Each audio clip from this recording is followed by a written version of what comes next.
Et bah Julie, Piège à Hong Kong. Oui Ben, Piège à Hong Kong. Qu'est-ce que t'en as pensé? Bon écoute, j'ai moins aimé que l'autre film de Tsuyark qu'on avait fait la fois d'avant. Double team. Mais j'ai quand même bien aimé. Bah toi j'ai l'impression que t'es pas trop de mon avis. Je crois pas que je l'avais vu, j'en avais aucun souvenir. Je suis avec Jean-Claude dans ce film, mais tout le reste... Non mais il y a plein de défauts, mais qui, par accident, peuvent devenir beaucoup de qualité. Je sens que t'as envie d'en parler. Alors on va en parler. Allez. Vous êtes là pour le comité, je suis sûre. Le comité? C'est quoi le comité? Soyez les bienvenus, guerriers du monde entier. Jean-Claude Van Damme, c'est lui, karatéka, culturiste, boxeur, adepte du full contact. Il est devenu plus fort que Schwarzenegger, Chuck Norris ou Sylvester Stallone. J'ai commencé le karaté et la culture physique à l'âge de 11 ans. Vers l'âge de 20 ans, j'ai décidé de partir aux USA pour réussir dans le cinéma américain. C'était un rêve d'enfance. Je suis prêt. Bon alors, t'es pas chaud là, je te sens pas chaud Ben, franchement. Si, parce que je dirais que l'avantage de ce film, c'est que malgré le bordel, malgré le n'importe quoi qui peut être justifié si on a envie de fouiller un peu du côté de... Alors j'ai appris que ça se disait Choi Ark et pas Tsui Ark. Alors Choi Ark, je ne suis pas sinophone. Eh bien, Jean-Claude, je trouve qu'il s'en sort pas mal, alors que la cocaïne, malgré tout. Tu vois, c'est ça qui est fou, c'est que j'ai pas grand-chose à lui reprocher, même si je cherchais la petite. À part sa coiffure de cul, j'ai rien à lui reprocher. Je suis là à me dire, bah écoute Jean-Claude, je pensais que ça allait être un désastre, parce que c'était vraiment, oui, le film de la vengeance de Choi Ark, il filme Van Damme de façon dégueulasse. Bah oui, il filme tout de façon dégueulasse, donc en fait c'est pas que Van Damme, tu vois. Je suis pas d'accord, mais moi je trouve qu'il y a, enfin bon, on va en parler, mais il y a beaucoup d'idées dans ce film qui sont intéressantes. Enfin, il y a beaucoup d'idées de mise en scène. Après, c'est vrai que Jean-Claude, c'est pas que la faute de... Bon, moi je vais dire Tsuyark parce que je sais mais c'est pas que de sa faute. Enfin, c'est aussi parce que franchement, ça se sent. Moi, je trouve dans son jeu, il est enfin, t'as l'impression qu'il en a un peu plein le nez, quoi. Enfin, il est méga surexcité. Je pense que son partenaire de jeu l'aide pas à s'élever dans la nuance. Non, mais c'est vrai, quoi. C'est quand même compliqué cette espèce de duo infernal qui. Je sais pas, tu sais pas si t'es dans un film type un peu Arme Fatale. Des fois on dirait une parodie. Mais du coup, c'est intéressant parce que. Je suis d'accord. Parce qu'effectivement, donc c'est le deuxième film Van Damme Tsuyark, comme on avait dit. Enfin, Van Damme, c'est un acteur qui a voulu faire venir pas mal de réalisateurs aussi asiatiques à Hollywood, tout ça. Et en fait, contrairement à John Woo, ça se passe vraiment pas très bien pour Tsuyark. Et puis surtout, c'est un mec qui fait du ciné depuis un petit moment. C'est les deux seuls qu'il fera aux États-Unis de toute façon. Et surtout, le mec, ça fait, je sais pas, 20 piges qu'il fait du ciné. Donc forcément, quand les studios viennent lui dire bif bof, forcément, le mec le prend pas hyper bien et il a pas la liberté qu'il veut avoir. Donc c'est vrai que dans ce film, il y a plein de petits détails, il y a plein de petites subtilités qui peuvent nous faire croire que c'est un espèce de petit doigt d'honneur quand même. Après, on dit c'est un film de Van Damme, donc si c'est un fiasco, c'est de sa faute. C'est un film de Tsuyark, donc si c'est un fiasco, c'est de sa faute. Mais je ne savais pas, et c'est en cherchant que j'ai vu que c'était un scénario de Steven de Souza qu'on connaît de Street Fighter. Alors, c'est le réel de Street Fighter, mais c'est surtout le scénariste de Die Hard, c'est le scénariste du flic de Beverly Hills. Oui, mais donc là, il a chié du caca là quand même. Ah non, mais en fait, qui n'a ni queue ni tête ça et n'a aucun sens. Qui est compliqué inutilement. C'est-à-dire qu'il y a énormément de rebondissements de en fait lui c'est pas lui, en fait lui c'est elle, c'est machin. Pour en fait un scénario de il y a des méchants qui mettent une bombe et il faut arrêter là. Enfin tu vois, c'est. Ouais, mais il y a quand même une scène où il y a une course de pouce-pouce dans les rues de Hong Kong, où Jean-Claude se retrouve à se faire fouetter le cul avec une anguille par son partenaire de jeu. Et ça c'est quand même pas donné à tous les films. Toi, tu le mets dans la case des plus, cette anguille de cul. Non, mais franchement, en vrai, je me dis, mais qu'est-ce que je suis en train de regarder quand ils font la course de pouce-pouce déjà. Je fais, c'est marrant, je suis allé à Hong Kong, ça me rappelle tel endroit. Je suis tranquillement. En plus, il défonce les rues de Hong Kong parce que personne n'a l'air au courant de cette course. Et au bout d'un moment, il prend une putain d'anguille qui va fouetter sur les fesses de Jean-Claude, quoi. C'est ridicule. Non, mais c'est. Allez, bouge-la, peut-on que tu allais secoue-toi. Qu'est-ce que tu fous là? Arrête! Mais arrête! Bouge-toi! Allez, de la volonté! À pour les manettes! C'est burlesque, c'est... On the streets of Hong Kong, a war is raging between the criminals who rule the city and the terrorists who threaten the world. One man is caught in the middle,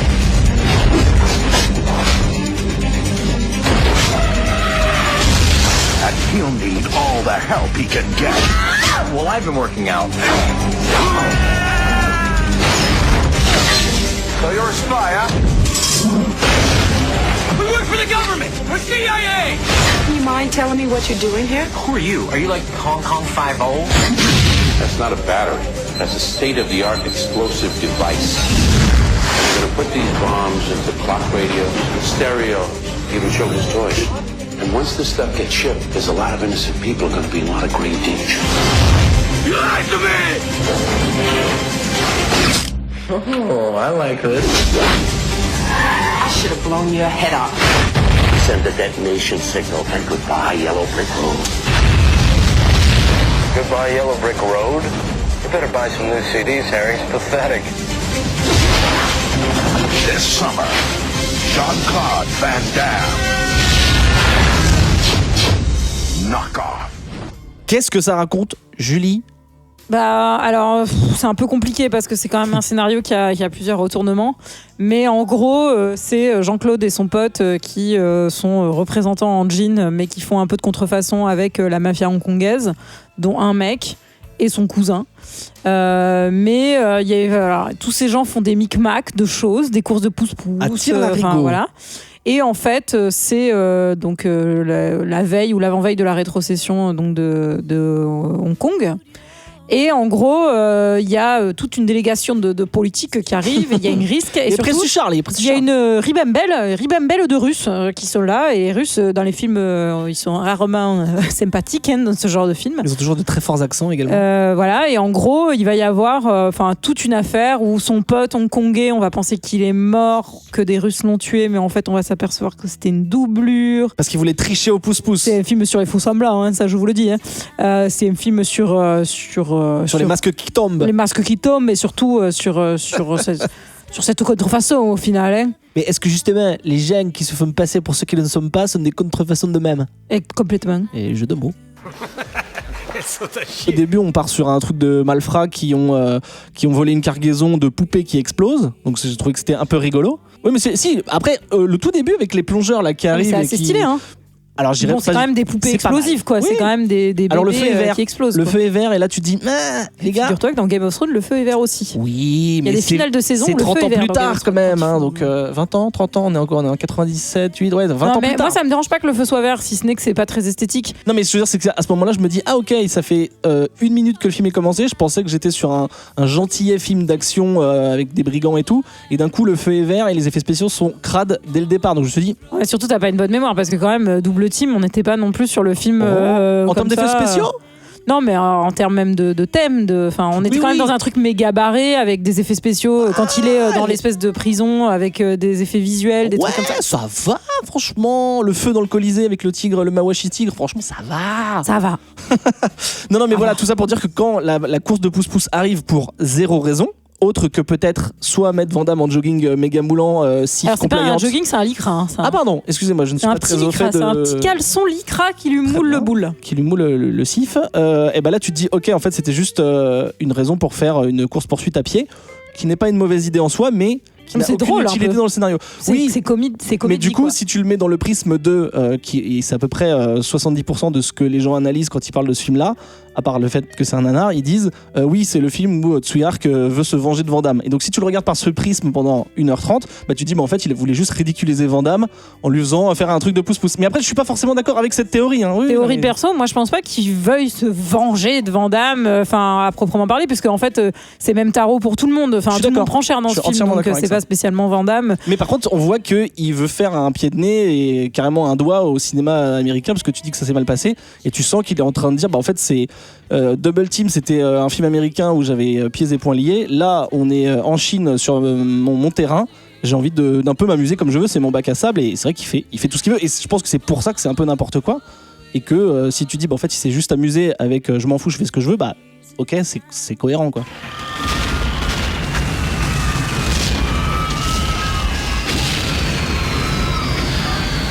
Moi, je trouve que c'est effectivement, c'est un film où on voit presque trop peu Jean-Claude, même s'il est au milieu de tout ça. Enfin, je trouve que les autres prennent beaucoup de place autour de lui. Et donc, du coup, c'est. Parce qu'il y a trop de choses. Ouais, il y a beaucoup de choses. Il y a des mafieux, il y a la CIA, Russes, il y a des agents undercover. Il y a. En même temps, c'est intéressant, c'est quand Hong Kong repasse, du coup, alors je suis. La rétrocession. La rétrocession, voilà. Mais non, mais moi je trouve ça intéressant de ce qu'il veut montrer dans son film, du cadre autour de la ville en tant que telle, de cette espèce d'événement politique où il y a du danger pour effectivement tous ces déplacements, ces trucs comme ça. Mais c'est pas parfait, hein, on est d'accord. Et je trouve que le problème, il vient aussi de cette espèce de duo de comédiens. Qui parfois me fait me dire mais putain mais c'est Shirley et Dino quoi, enfin non mais c'est pas possible, on est vraiment dans un truc méga burlesque quoi. En fait le truc c'est que dès le départ la première apparition de Jean-Claude qui arrive à peu près au début, après les poupées qui explosent, là on a Jean-Claude quand il chante dans la voiture voilà, et en fait sa première scène il est méga souriant, donc déjà c'est assez rare de voir Jean-Claude sourire à pleines dents dès le début, tu vois, il est toujours un petit peu morose peut-être. Il sourit à plein nez surtout.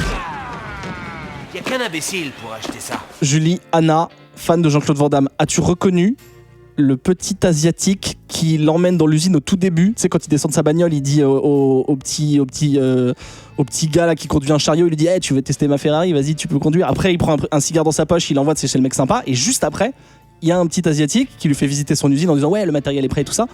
As-tu reconnu cet acteur, Julie? J'ai pas fait attention parce que je l'ai vu à 3h30 du matin, hein, C'est Maître Sian de Kickboxer. Son maître qui lui apprend le box thai. C'est lui, c'est le même acteur. Voilà. Donc retrouvailles 10 ans après. Voilà, j'avais envie de chialer, mais c'est 4 secondes après. Mais voilà, c'était. Et bien bon. Effectivement, et là on voit que c'est un malfrat parce que il est pas réglo quoi. Alors qu'il fait un jeu de mots avec son nom parce que c'est Marcus Ray, il fait réglo.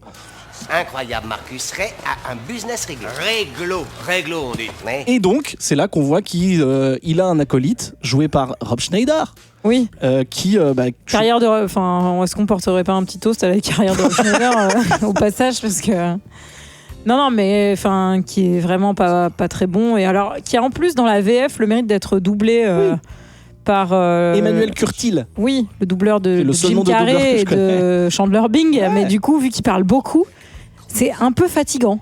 Ouais, donc, mais c'est là que t'as raison quand tu dis que Van Damme est un peu en retrait. Alors ok, quand il y aura des mawashi et des pampans et des gunfights, il sera là.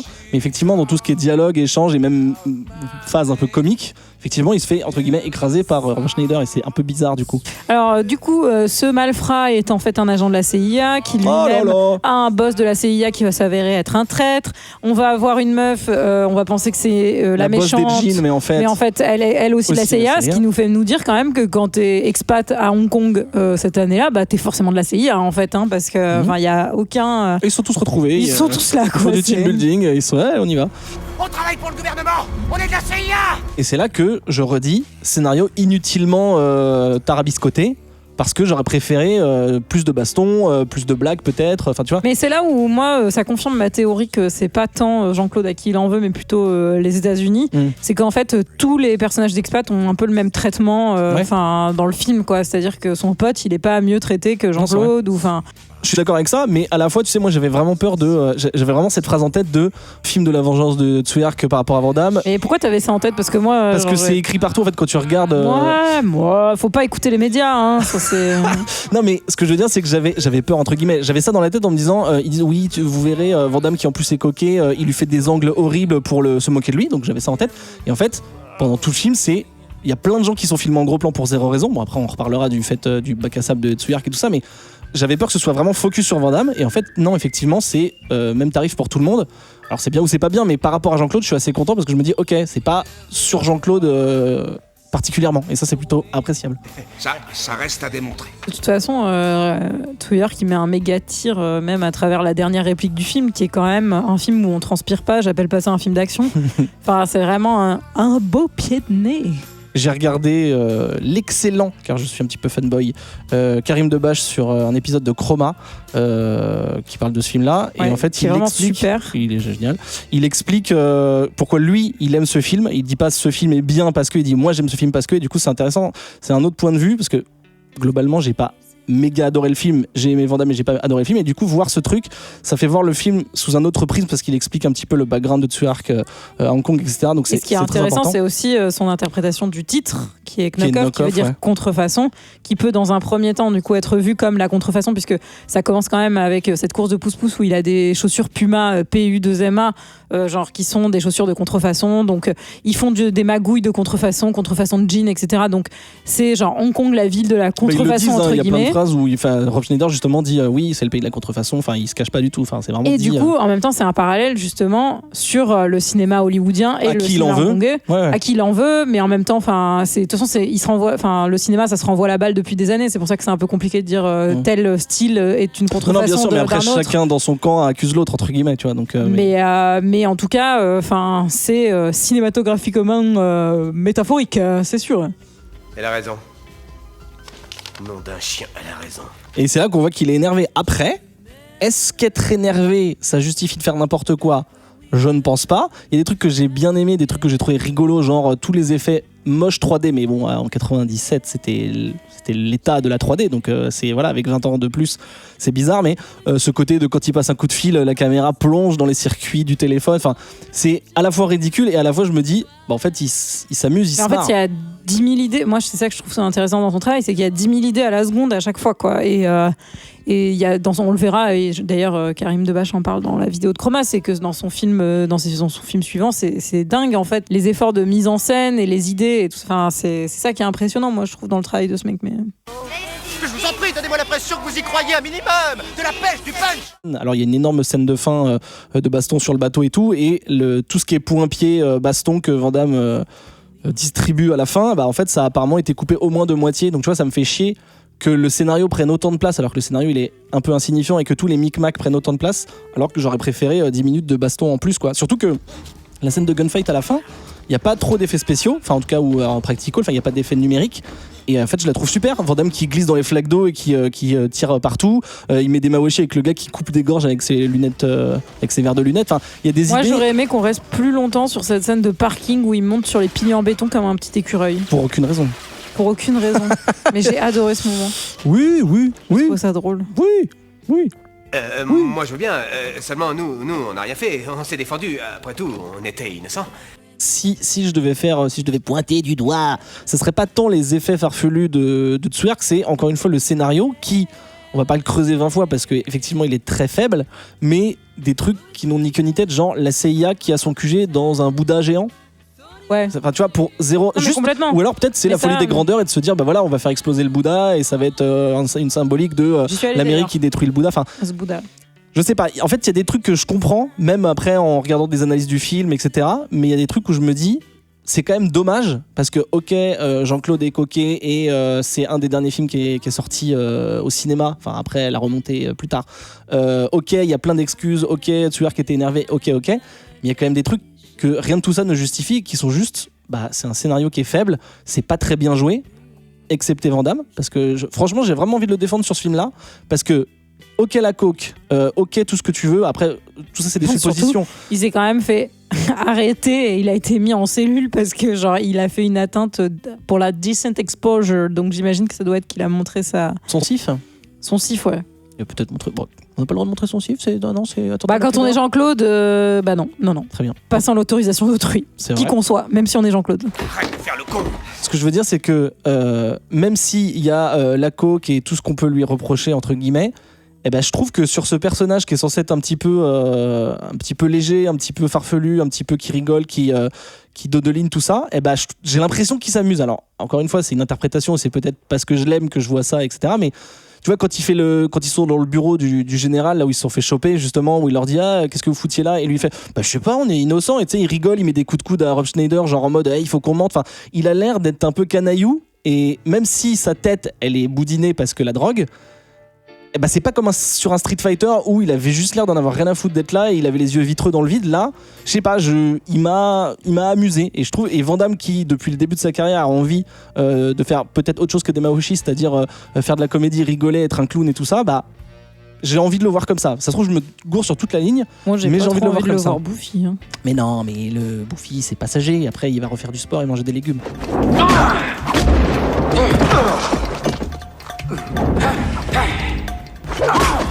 Bon, c'est quand même un film qui s'est méga planté, puisque 35 millions de budget et quand même une cumulative worldwide gross de 10 millions de dollars. Bah, ça, c'est ce qu'on appelle la tuile. Hein. Quand tu es de 25 millions de dollars de ta poche dans un film, c'est pas bon, quoi. C'est pas bon du tout, quoi. Je suis désolé. Et qui êtes-vous? C'est les 5 dragons qui vous envoient ou vous voulez de la monnaie pour le parking? Non, mais surtout, il s'est fait déboîter même par les critiques quand il est sorti. Hein. C'était vraiment nanar 2000. Hein. Oui, mais est-ce que c'était pas justement par ce truc que j'arrête pas de te répéter depuis tout à l'heure, c'est-à-dire tu te calmes, sachant que on taxait Jean-Claude de il venait de faire le grand tournoi, donc il se prenait pour Spielberg, donc il donnait des leçons de réalisation à Tsuyak. Bah oui, mais tout ça, que ce soit vrai ou pas vrai, ça a joué dans la promo de Piège à Hong Kong, puisque les gens disaient oui, c'est le deuxième film de Tsuyak, mais il a fait un film alors que ça s'est mal passé sur Double Team, donc c'est le film de la vengeance, donc blablabla. Et après, cercle vicieux. Franchement, je sais pas si à l'époque les gens tu crois en temps réel il y avait pas ça? Non, pardon, c'est pas possible. Alors, je pense pas qu'à l'époque les gens ils aient complètement analysé le truc en se disant ce film c'est la vengeance de Tsuyak envers Jean-Claude Van Damme. Pourquoi n'aurait-il pas marché? Mais je pense qu'aujourd'hui, avec le recul qu'on a sur la carrière de Tsuyak, sur la carrière de Jean-Claude Van Damme, sur la fin du cinéma justement hongkongais, etc., sur ces va-et-vient de réalisateurs, oui, c'est intéressant de se poser la question, mais je suis pas sûr que l'accueil critique de l'époque, il ait intellectualisé tout ça et il se soit posé comme ça en disant oui, je pense que c'est la vengeance de Tsuyak. Avec cette voix-là, vraiment? L'électronique, c'est sensationnel. C'est vieux de 3 mois et c'est déjà dépassé. Pour loger les puces, on a méga boîtier. Aussi petit qu'un portable. Mais grâce à ce boucle-là, ça suffit pour... Boum! C'est forcément lié à l'accueil de Double Team, puisque c'est vraiment... Là, on est sur une descente, une gentille descente de Van Damme qui fait de moins en moins d'entrées et de moins en moins d'argent. Et de plus en plus de drogue. Oh, mais arrêtez, Juliana, de dire la drogue de Jean-Claude. On n'est pas des criminels.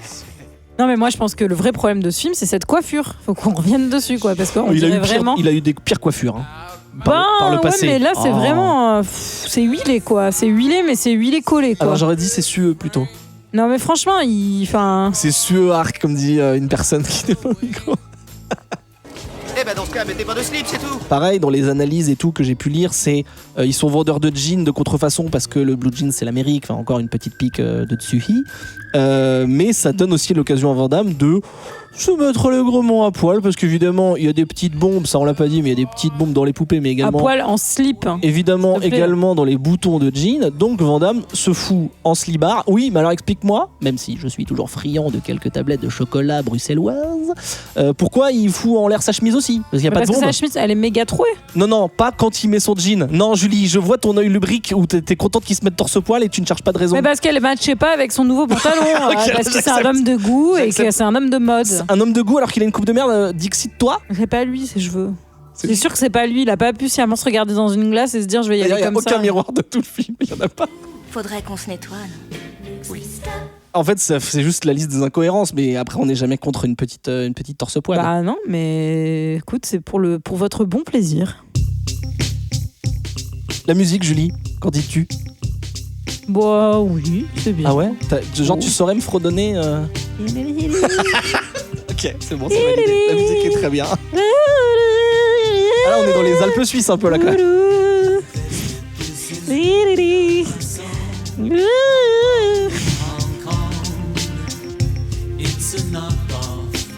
Ah, des personnages féminins fort intéressants, vraiment, ces mannequins de jean, c'est vraiment des personnages fort intéressants, vraiment. Heureusement, il y a cette meuf de la CIA qui va un peu les sauver à la fin. Qui joue excessivement mal, pardon, je ne suis pas acteur. Mais franchement, c'est pas la seule, donc commençons pas. Voilà. Je dis pas le contraire. Voilà.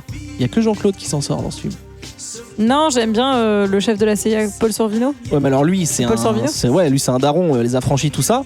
Mais mais c'est méga cliché. Mais après, c'est pas lui, c'est l'écriture. Méga cliché du mec du boss de la CIA. Et ensuite, quand il en fait, je suis Fort Thomas. Méga cliché du méchant de fin. Il y a Fort Thomas dans ce film. Ouais, il y a. Tu m'as menti.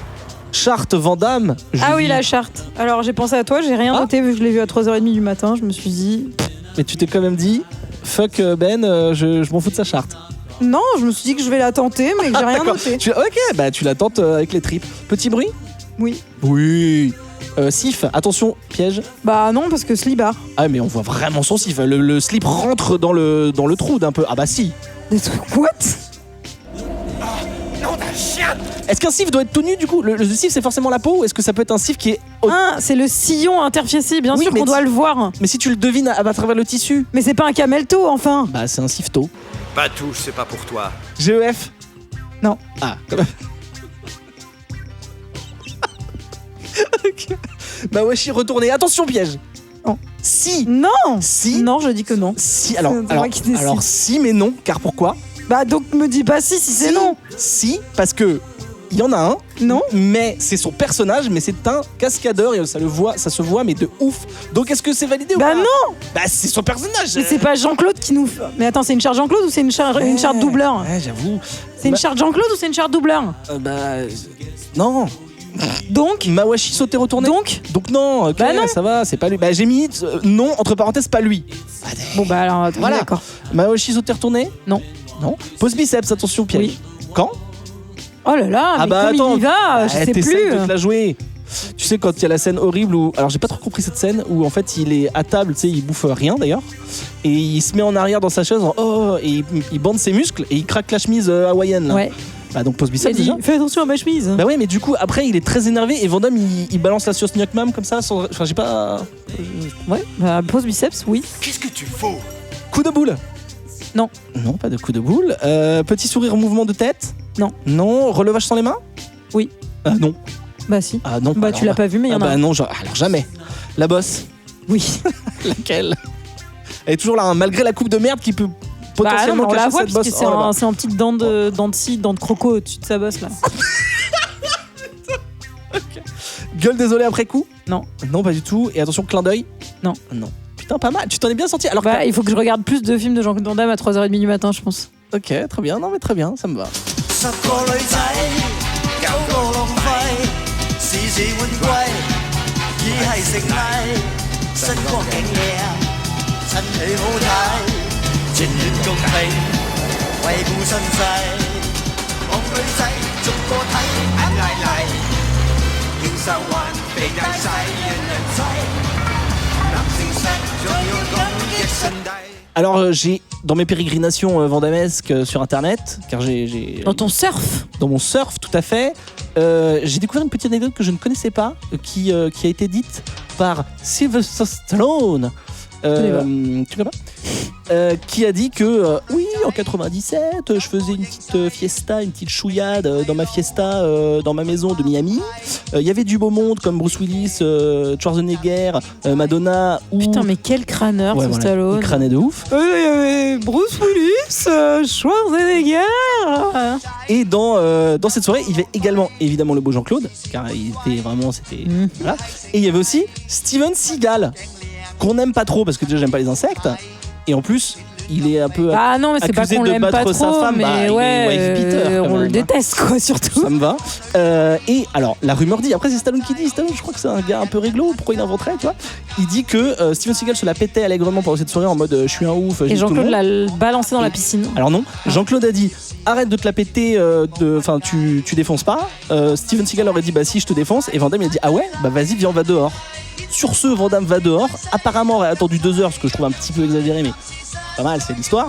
Et apparemment, Steven Seagal a fui, enfin, ou en tout cas, est parti pour ne pas se bastonner. Alors, est-ce que c'est qu'il a normal. flippé ou est-ce que c'est parce qu'il voulait pas le défoncer? Ça dépend de quel côté tu es. Est-ce que c'est un lâche, Steven Et ce qui est rigolo, c'est qu'ensuite, la légende dit également qu'ensuite Van Damme aurait suivi Steven Seagal dans une boîte de nuit, je sais plus quel endroit de Miami, aurait revoulu dire viens on se bat, et Steven Seagal aurait refui, et du coup fin de l'histoire. Mais ça ne s'arrête pas là, car depuis, dans les années qui ont suivi, il y a toujours cette petite animosité entre eux deux, à tel point que j'ai vu que dans Expendables, pour jouer dans Expendables, mais surtout il y en a un qui est en meilleure forme physique que l'autre quand même. Enfin, je dis pas ça parce qu'on fait un podcast sur lui, mais entre les deux là maintenant, à l'âge de maintenant. Ah bah oui, enfin Jean-Claude est quand même en bien meilleure forme. Je me rends pas compte de Seagal. l'état de Steven Seagal. Mais même à l'époque. Ouais, je sais pas. Non, mais mais c'est une armoire, enfin c'est une armoire à chaussures. Une armoire à chaussures, ouais. Bon, en tout cas, tout ça pour dire que c'est encore actuel, parce que quand il a été recruté par Stallone pour Expendables, le beau JC, il a dit je suis chaud, mais faut pas que Steven Seagal joue dedans. Et du coup, ça prouve qu'il y a encore un petit peu des amis proches. Bah oui, mais bon, c'est normal. Après, s'ils entretiennent le truc ou pas, j'en sais rien, tu vois. Mais Tu sais, ça me rappelle un peu l'anecdote sur Dolph Lundgren, tout ça là qu'on avait dit sur les ouais. Mais celle-là, c'est plus sérieux. Mais non, mais on le déteste, Steven Seagal. Ouais, on l'aime pas. Tiens, toi, tu vas en manger. Toute verte, tu vas devenir. C'est mieux qu'un comprimé coupe-faim. T'en prends 2, l'appétit disparaît complètement. 97, c'est le tournage de Piège à Hong Kong qui sort en 98. Et en 98, arrêtez avec le football. Jean-Claude ne fait toujours pas de pause et c'est un peu inquiétant. Il tourne Légionnaire. Il avait déjà été légionnaire dans Full Contact. Donc là, il remet le képi de sable. Et je crois que ça se passe dans les années 1920, 30. Bah, je l'ai pas encore vu, je l'ai pas encore revu. J'ai hâte de le voir.